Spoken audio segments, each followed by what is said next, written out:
So one other thing I would have liked to have talked about more was Orthodox Christianity. I think Orthodox Christianity is very, very important Christian tradition. These are images from the Greek Orthodox. So on the left, I believe they're celebrating Easter here. There's a priest leading a group of nuns and other ladies out as a prayer. On the right, we see a Greek Orthodox church.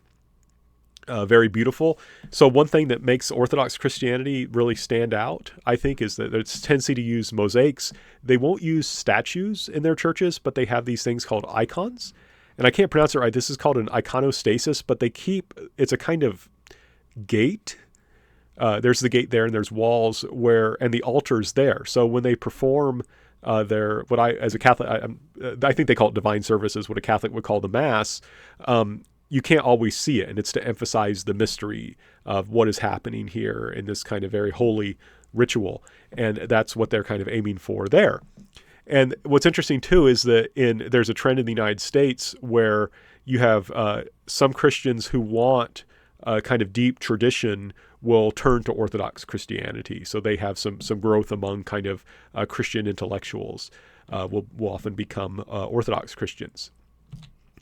And if you look at where it's Orthodox Christianity is mostly clustered in this area of Eastern Europe and Russia, and then there's other Ethiopia's down here, has a strong Orthodox community, very old. Ethiopia was Christian before England was.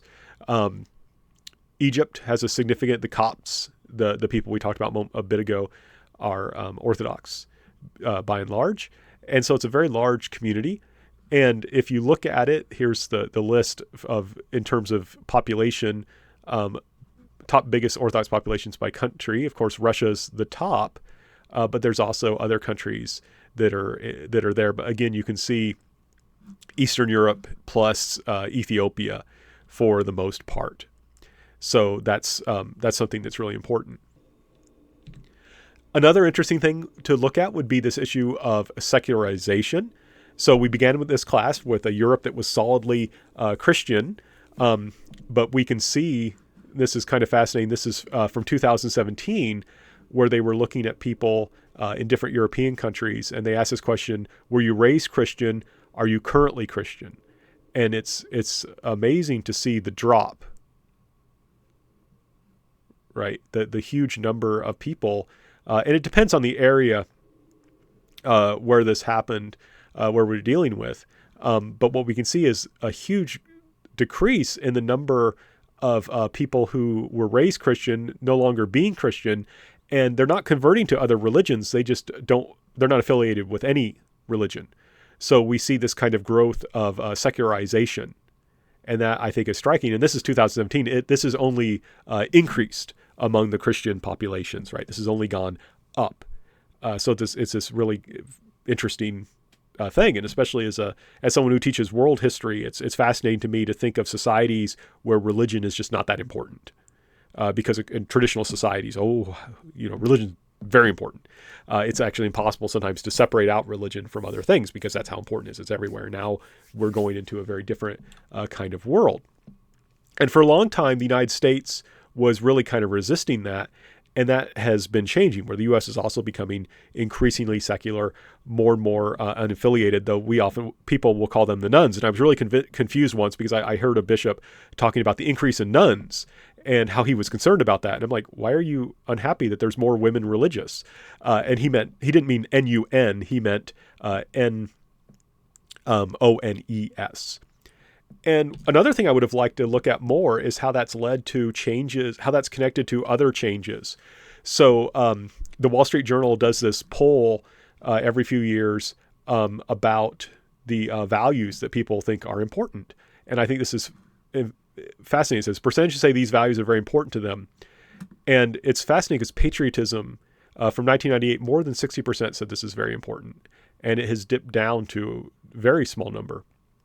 Religion, we have a similar decline. Having children has a similar decline.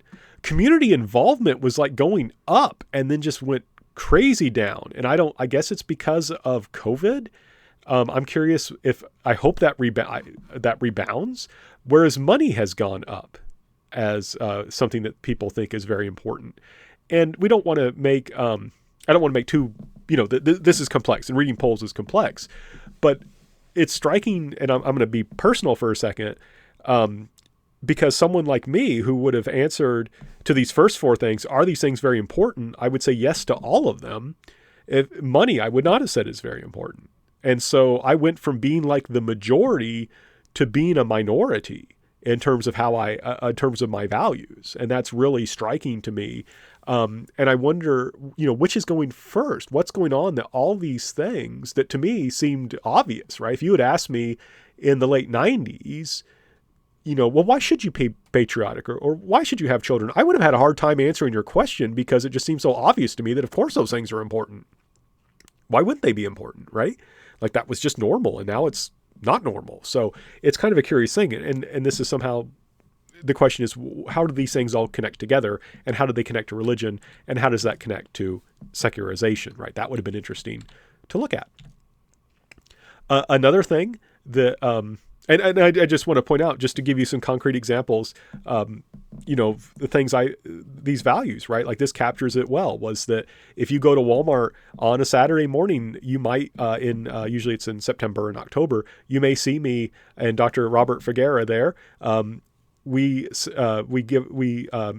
don't sell Tootsie Rolls. What we do is we ask for donations and then people can have Tootsie Rolls. We'll actually give you a Tootsie Roll if you want one, even if you don't make a donation, because lots of people don't want the Tootsie Rolls. And there's two of my sons and Robert's, Dr. Figuera's grandson there. And to us, this is important. We go out, we get up early on a Saturday and spend several hours. Sometimes it gets quite hot out there, to collect money as part of the Knights of Columbus is a Catholic men's group. May say, why is it named after Columbus? It was founded it was during a time when Catholics were not included in the American narrative. So they wanted to point out that the person who is credited with discovering America was Catholic, right? That's why they named themselves that. But the key thing here is that to us, that's important, that we go out and serve our community by helping. The idea of community involvement and religion went together, right? This is a Catholic men's group. What are we going to do? We're going to go out and try and raise money to help disabled people. And a lot of what happens basically, if you're interested, if you're part of a school, schools that need money to buy equipment that can be used to help disabled people, they can apply for a grant from the Knights of Columbus and they'll give them the money. That's what we're doing, is we're the ones that are raising that money. And I'm always, I have to say, I'm always deeply touched when I do this, because I'm amazed at the generosity of people who, be careful here, but just judging by their appearance, I don't think have a lot of money, but they're willing to share what little they have. And if you're familiar with the Bible, it reminds me of the widow's mite. That's a story that comes to my mind.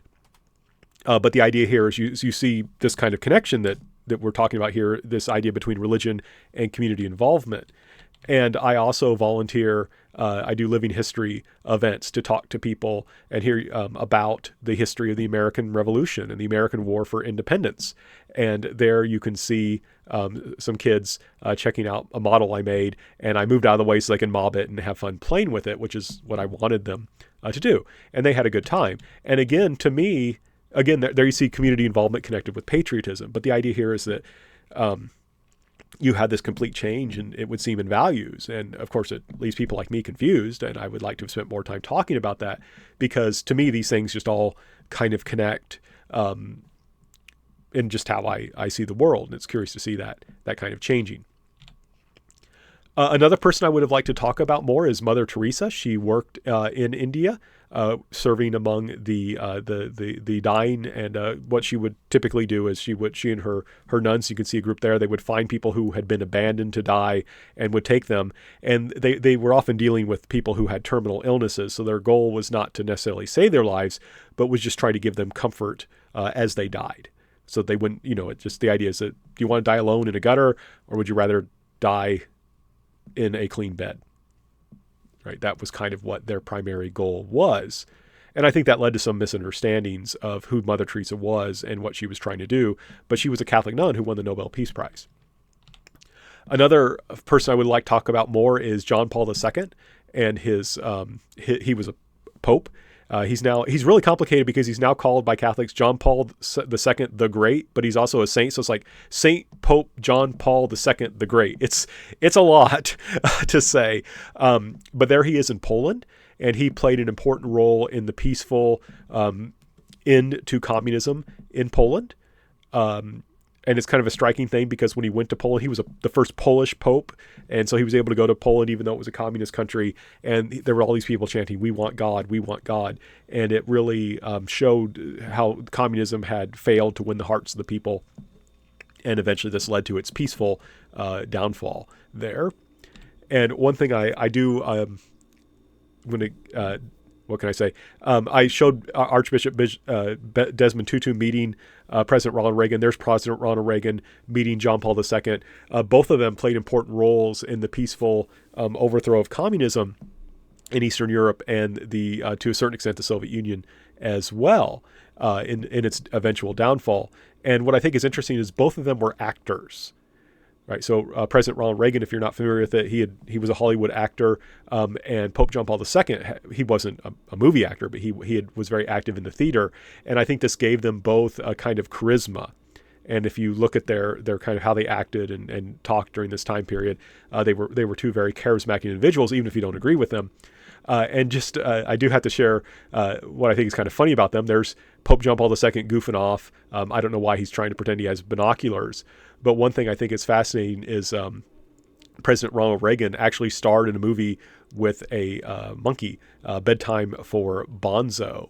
And there you can see President Ronald Reagan studying his script with Bonzo. There they are sharing a tender moment. You can see the range on Bonzo. Bonzo is a fantastic actor, right? Look, there he's serious. There he is. What can I say? It's a touching scene, and there he's happy, right? Because he's got a cowboy suit on. Who would not be happy wearing a cowboy suit? Now, I just think it's fascinating that a president was elected who had starred in a movie with a monkey. That didn't hurt his career. I hope that being with President Ronald Reagan did not hurt Bonzo's career either. I'm joking. Just I think it's funny. I just love the fact that our country, we could elect someone who was in a movie with a monkey. But what a monkey. I mean, like I said, look at that range. Holy cow. That is Bonzo is a national treasure. On a more serious note, again, just to show something I would have liked to talk more about, John Paul II, there was actually an assassination attempt against him by a Turkish gunman, and it's not clear what was going on there. Some people argue that he was the put up to it by the communist governments. It's not clear, but there you can see circled is that gunman about ready to shoot the Pope. And the Pope was indeed shot, but he survived. And of course, being Catholic, he said it was because of the intercession of the Virgin Mary. And the story goes that the bullet was taken out of him, and then he had the bullet put in Our Lady of Fatima's crown there as a way of saying thank you. And some Catholic joker made this comic, and it says, "Divine intervention requires organized teamwork." It says, okay, you take and make sure the Fatima medal swings out and is visible. When John Paul II sees the medal and bends down, then you deflect the bullet, you guide bullet 4, and you bump bullet 5. Everyone got it? Okay, go team. And I do want to point, it's a very Catholic way of seeing things. I think Protestants also believe in divine intervention, but they would just say, well, God just stopped the bullet. But Catholics have this, we need some angels and saints to be in on the action too. And I just think it's a sad thing because, this guy tried to totally kill a pope. He shouldn't try and kill anyone, but especially, Pope John Paul II, cool guy in so many ways. And one thing I could go on and on, but I just want to point out, Pope John Paul II, he was around in Poland when the Nazis invaded, and they captured him and made him a slave laborer. And then the Soviet Union took over later Poland and forced him to be to do also labor. And so this guy lived under the oppression of the Nazis and then the communists. So a tough guy. You may not always agree with him, but he was a very conservative pope. But he was this was a guy who had, what can I say? He paid his dues, right? And then he got shot. And his response to getting shot by a guy was once he recovered, he went and met with the guy and offered his forgiveness, right? And I just want to point out, can you imagine going to meet with someone who just totally tried to shoot you, right? That's what Pope John Paul II did. And I think it was a very powerful witness. Of course, it would have been nice to also talk more about Dr. Benjamin Mays and Dr. Martin Luther King. As I record this, I'm only about a mile away from the home of Dr. Benjamin Mays. Now it was relocated, but it was to near Lander, but it's always been in Greenwood County. If you're not familiar with Dr. Benjamin Mays, he was the mentor of Dr. Martin Luther King. Mays went from I believe both his parents had been enslaved. He grew up in a poor sharecropper's home, but was able to get an education and become the spiritual and academic mentor to Dr. Martin Luther King as president of Morehouse College, which is where Dr. King got his doctoral degree, why we call him Dr. King. So that's something that would have been great to talk more about. I do want to point out Lander University does offer a complete class on Dr. Benjamin Mays, taught by Dr. Witherspoon, and that's something you could consider taking if you'd like to learn more. But again, this is really focused on an American story, which our class is supposed to be focused outside of that. But got to mention Dr. Mays and Dr. King, two great Protestant ministers and civil rights leaders. Another person kind of related to that is a German pastor, Reverend Dietrich Bonhoeffer. And I'm trying to think how to put this. He's a Lutheran pastor, and if you're a Christian who wants to think more deeply about your faith, his books are certainly worth looking at. And he's like the one guy I'm more familiar with Catholic literature than Protestant literature. But he is I can tell you as a Catholic, I'd read his stuff and found it very good. Not trying to be critical of other Protestant authors. I just don't read as much of them. I just know that he's good. But he's one thing that's really fascinating. He was a German pastor active in the 1930s and was resistant to the Nazis, did not like the Nazis, did his best to resist them. And one thing I think is really striking is that he went to go to New York, to Harlem, and served at Abyssinian Baptist Church in Harlem, and that was a black church. And what's interesting is that he was deeply influenced by black Christian spirituality, which I think is really cool. And he took that experience with him back to Germany, where he continued to resist the Nazis. Eventually, he fled Germany, was given refuge in England, and then he said, I can't stay here. I need to go back and be among Germans and to continue to resist. And eventually he was arrested because he was a part of a plot to assassinate Adolf Hitler, which raises a whole lot of interesting issues that would have been good to go with. But this is a fascinating guy, and I think it's interesting. Again, this illustrates world Christianity, because you have this guy, a German Lutheran pastor, being heavily impacted by black Christians in Harlem, New York, United States. There's some really cool stuff going on here. And finally, I like jokes, and so I want to end with a joke. So how do church mice try and spread the gospel? And I'm going to give you an illustration, but try and think about it for a second. Pause the video if you need to. Well, this is how. They go door to door, or should I say hole to hole, and say, we'd like to talk to you about cheeses. And you may say, oh, Dr. Roush, cheeses crust. That's a terrible pun.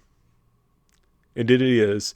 And hopefully God will forgive me for being such an incorrigible punster. Please don't encourage.